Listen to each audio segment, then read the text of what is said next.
I signed her death. Or so the file said. The rain in Washington, D.C. has a way of washing away the truth. It turns the streets into black mirrors, reflecting distorted lights, reflecting hurried, faceless figures. Time to walk back into their world and find out what was real.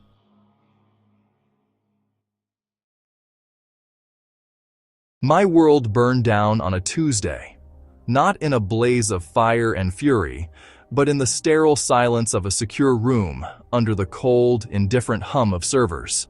It was clinical, quiet, and finalized with the stroke of a digital pen. My pen. The weight of that stylus in my hand felt heavier than any weapon I'd ever carried. I remember the slight tremor in my fingers, a flicker of rebellion my body understood before my mind did. But discipline is a brutal master. I pressed down. The screen flashed green. Approved. A single word that unmade my entire existence. The document was a masterpiece of bureaucratic obfuscation. Asset decommissioning protocol. Cold, clean words for state-sanctioned murder. The asset was designated Epsilon 7, a ghost in the machine, a number on a page. But to me, she was Elena. My wife. The architect of my better self. The one who could find the humor in the bleakest of safe house debriefs. The one whose scent of rain and jasmine I could still recall with perfect clarity.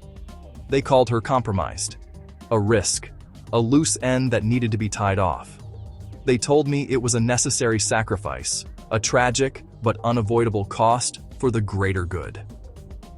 They spoke of my unwavering loyalty to the Aether Directorate, framing my compliance as the ultimate test of my commitment. They called it strength. They called it duty.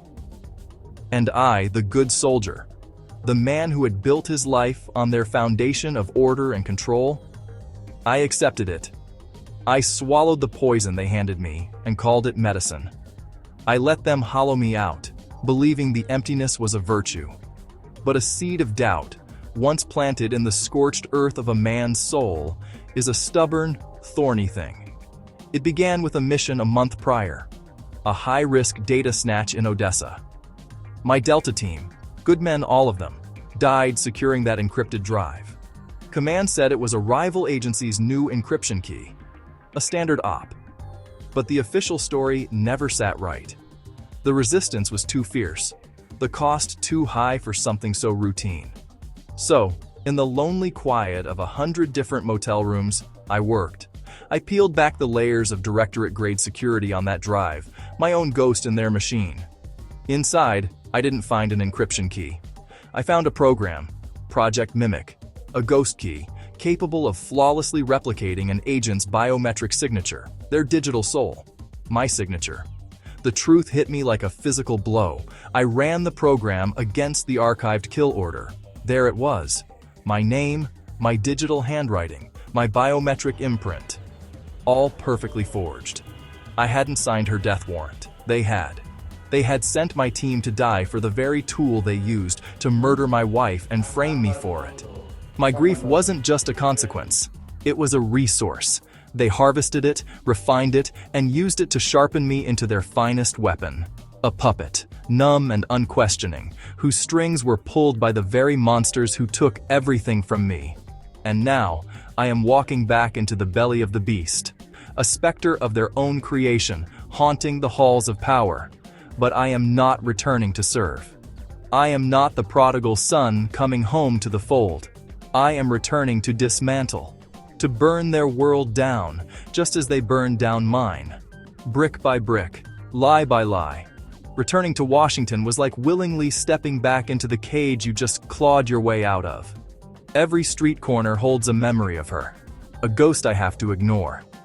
I set up this sterile safe house, an anonymous apartment in a part of the city no one would ever associate with the man I was. It's a white-walled tomb, a necessary purgatory. The anonymity is its own kind of armor. Here, I am no one, and no one is harder to see coming. I had to become the man they thought I was, the man they wanted me to be. I re-established contact through a back channel, feeding them a carefully crafted narrative. A story of a grieving husband, lost in the wilderness of his sorrow, who had finally found his way back to the only family he had left. The Directorate. They bought it. Of course they did. Arrogance is their primary operating system. They believe they are the only source of order in a chaotic world, and that all who leave will eventually crawl back. While I played the part of the prodigal son, my hands were busy in the shadows of their network. I was planting my own seeds of chaos, small, subtle acts of digital sabotage, a shipping manifest rerouted, a surveillance satellite's calibration skewed by a fraction of a degree, a payroll deposit delayed by 3 days. Nothing that would raise a system-wide alarm. Just tiny, untraceable glitches. Human error. The kind of digital friction that slowly, imperceptibly, grinds a machine to a halt. They watched me, of course. I knew they would. I could feel their eyes on me through every camera on every street corner, every ATM, every traffic light. The city itself had become an extension of their will. The paranoia became a constant companion, a low hum beneath the surface of my skin. But I let them watch. I needed them to. I performed my grief, my loyalty, my return to the fold. I walked the path they laid out for me, making sure they saw every single step. Because the only way to get close enough to strike the heart of the Directorate is to let them invite you in. The approach to Aether headquarters is an exercise in sterile dread. It's an absence, a void hidden beneath the sanitized architecture of a nondescript federal complex in downtown DC. From the outside, it's just another block of concrete and glass, designed to be forgotten, to be invisible in plain sight. But I knew what it was. A fortress disguised as a filing cabinet. The rain on the windshield felt like a pathetic fallacy, nature weeping for the man I used to be. I was returning to the place that had built me and then buried me. The prodigal son, coming home to the tomb. To get inside is to descend, level by level, into the earth. The elevator doesn't rise, it only falls. A silent, pressurized drop into the planet's crust. Into a place that feels less like an office and more like a high-tech mausoleum. Each chime marking another floor is a note in a funeral dirge. You can feel the weight of the city, of the entire federal government, pressing down from above. It's a psychological tactic, of course, a reminder that you are deep inside something from which there is no easy escape. You are their property now, subject to their gravity. HQ felt like a tomb I'd once escaped. Now I was breaking back in. Every scanner felt like it was peering directly into my soul, searching for the treason I carried. Palm print, retinal scan, voice pattern analysis, a litany of biometric keys designed to confirm I was who they thought I was. The irony was thick enough to choke on. I was a lie wrapped in verifiable data. The system confirmed my identity, but it couldn't see my intent. It couldn't detect the ghost in my machine. With every green light, every hiss of a pneumatic door, I was pulled deeper into the lie. They gave me a new office, a glass box with a view of a server farm, a fishbowl. They were testing me, observing my every move, waiting to see if the broken soldier was truly mended, or if the cracks were still there. I could feel their eyes on me, the unseen observers behind other panes of glass, the algorithms monitoring my keystrokes. They wanted to see if I would flinch, if I would ask the wrong questions. So I played the part. The prodigal analyst returned to the fold, grateful for a second chance. I became a model of quiet efficiency. I spent my days analyzing their fabricated reports, meaningless data streams designed to keep me busy and contained. And my nights, under the guise of catching up on new protocols, I was a cartographer of my own prison. I studied the building's schematics, the guard rotations, the maintenance schedules for the HVAC and power conduits. I was looking for a path, a vulnerability, a single loose thread in their perfectly woven tapestry of control. The server farm outside my window wasn't just a view, it was the objective. A digital Alexandria library of secrets, and somewhere in that hum of data was the truth about Elena. The summons came on a Tuesday, not a formal email from a superior, not a call, just a calendar appointment, appearing on my terminal without a source. Section Gamma, the inner sanctum, a place that, officially, didn't exist. It was a ghost story told to new recruits, the boogeyman of the Directorate. This was it, The test was over. Now came the judgment. The lightning was about to strike. My heart hammered against my ribs, a frantic bird in a cage, but my hands remained steady on the keyboard. I simply clicked, accept. What other choice was there? I was being led, pulled along by an invisible string of protocol. Corridor 7 was not a corridor. It was a dead end. A final, impenetrable wall of matte black alloy that drank the light. The air grew thick, the silence so profound it felt like a pressure against my eardrums. This was the end of the line. A place designed to intimidate, to unnerve. A place where conversations happened that were never recorded, where decisions were made that would never be acknowledged.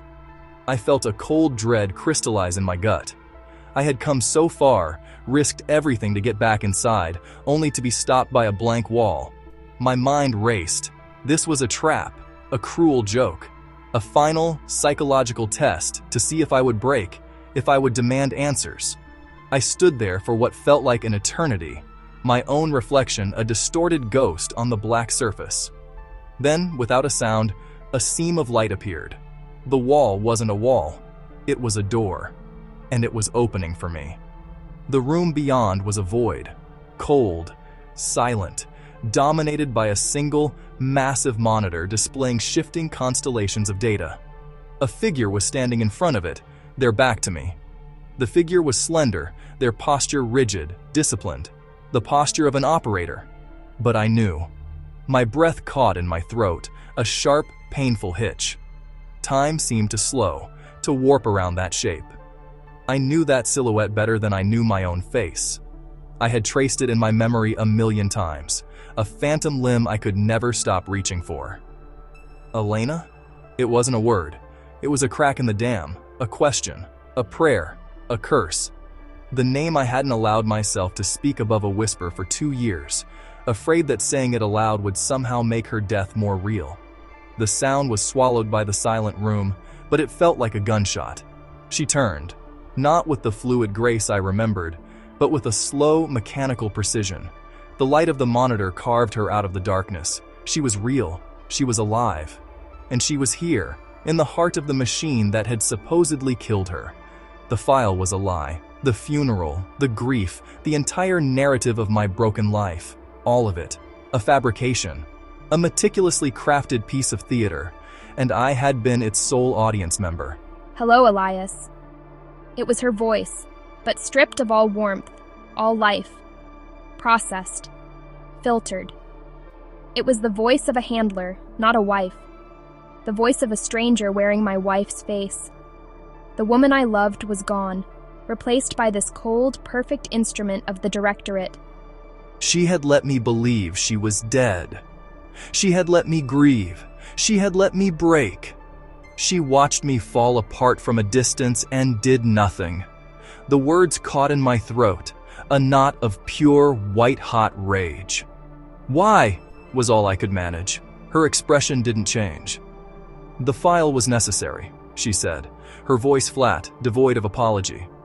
"It was the only way to protect you, to protect the operation." The shock of seeing her alive was instantly replaced by a tidal wave of betrayal that threatened to drown me. My purpose for 2 years had been to avenge a ghost, and the ghost was standing right in front of me, wearing the enemy's uniform. But then, as I stepped closer, ready to unleash years of pain, something in her eyes flickered. The handler was gone, just for a second, and the woman I married was looking at me, her eyes filled with a pain that mirrored my own. In that moment, I didn't see a handler or a traitor. I saw a prisoner, and I knew with sickening certainty that we were both trapped in the same cage. Your sabotage was a blunt instrument, Elias. Effective, but crude. It raised alarms. They're running diagnostics on everything. They will find you. It's only a matter of time. To get the proof we need, to burn this entire program to the ground, we can't be a ghost in the machine anymore. We have to become the machine. Blood loyalty. The name was chilling. It's a 2-person key. It requires the biometric signature of a high-level handler and a field operative with an unshakable record of loyalty. An operative who has made an ultimate sacrifice. She was talking about me. The man who had, in their records, signed his own wife's death warrant. She'd brought me here to be her key. It was a loyalty test, not for them. For me. It all came down to this single, irrevocable moment. A choice suspended between two irreconcilable truths. On one side, the instincts that had kept me alive through ambushes in Kandahar and betrayals in the back alleys of Prague. The gut feelings that screamed at me when a situation felt wrong. The cold logic that had separated friend from foe. My instincts were a fortress built from the ghosts of my fallen team, each one a brick in a wall that was supposed to keep me safe. On the other side, there was Elena.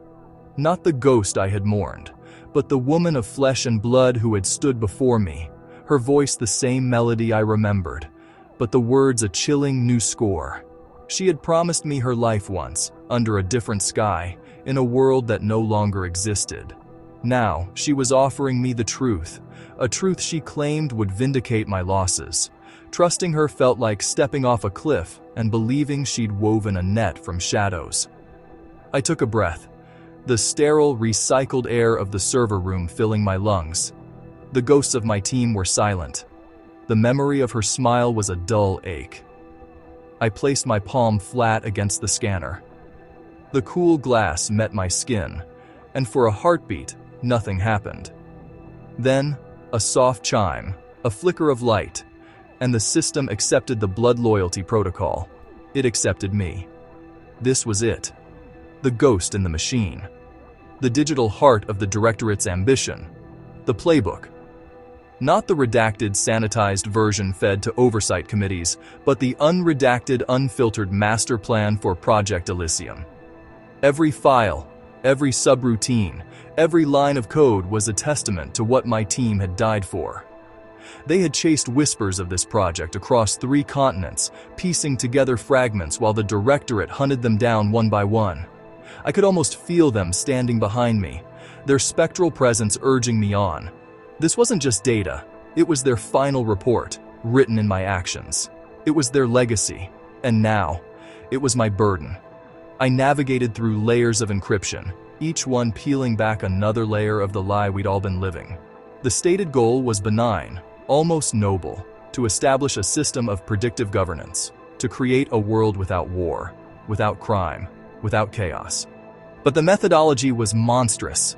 They planned to achieve this utopia by mitigating what they called the principal vector of global instability, unsanctioned human volition.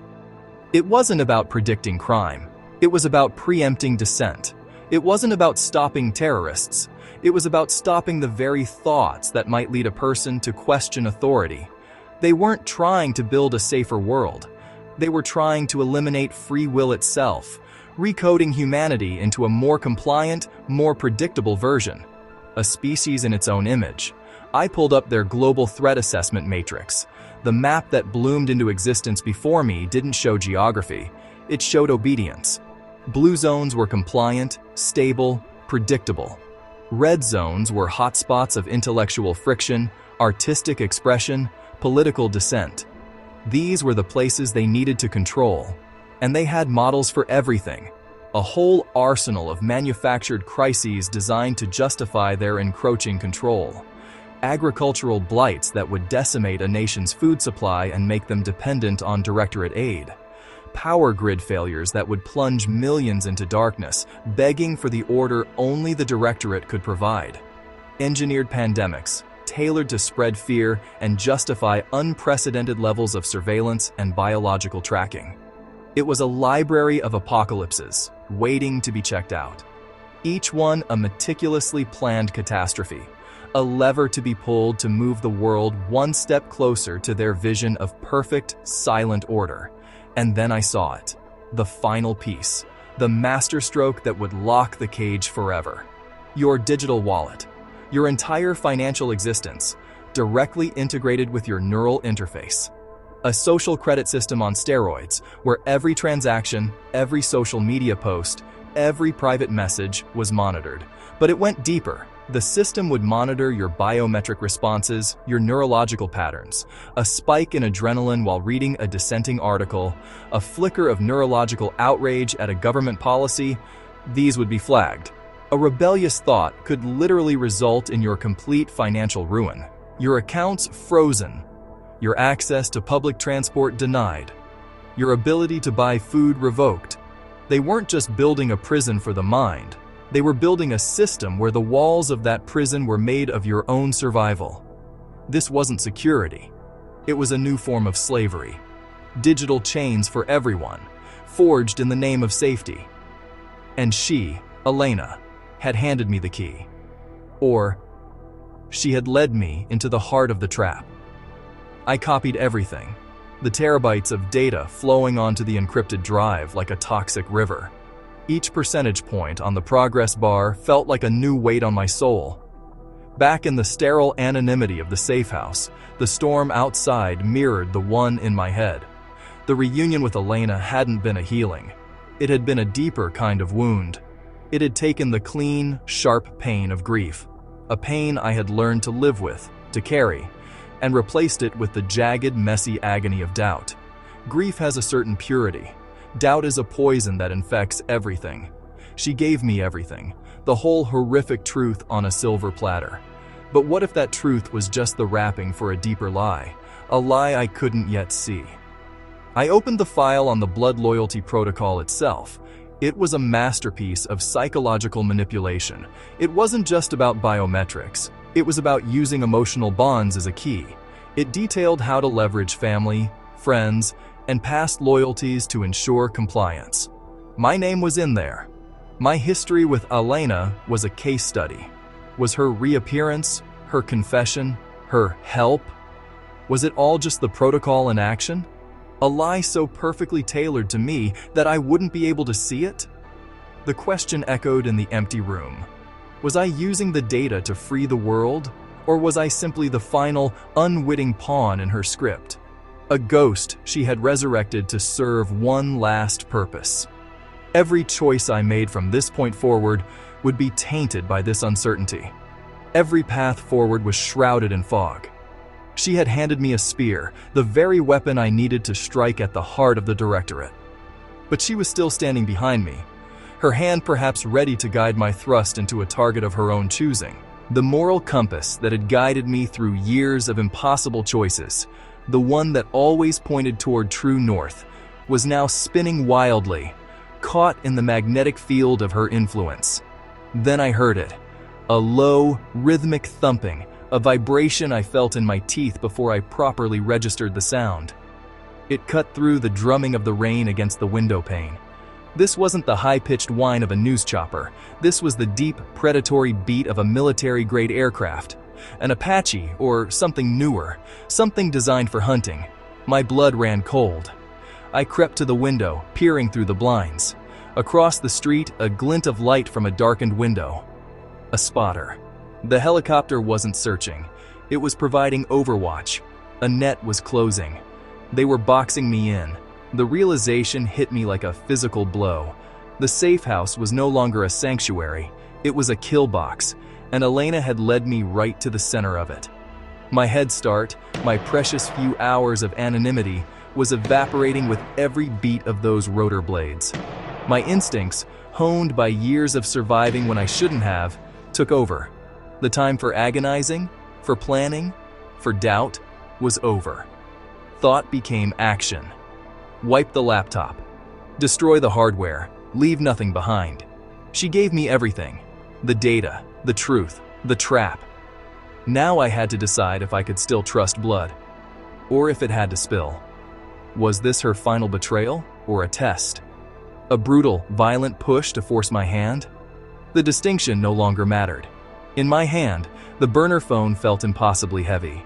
On its screen, a single, terrible option. The dead man's switch. One press, and the entire Elysium archive goes public. Every dark secret, every planned atrocity, uploaded to every news outlet, every whistleblower site on the planet. Chaos. Anarchy. But the truth. Do I hold on to the data, try to escape, and hope to fight her smarter war, a war of shadows and whispers? Or do I press this button and pull the pin on a grenade that will shatter the world they built and change the course of human history? A final, resigned whisper. The door splintered. My thumb descended.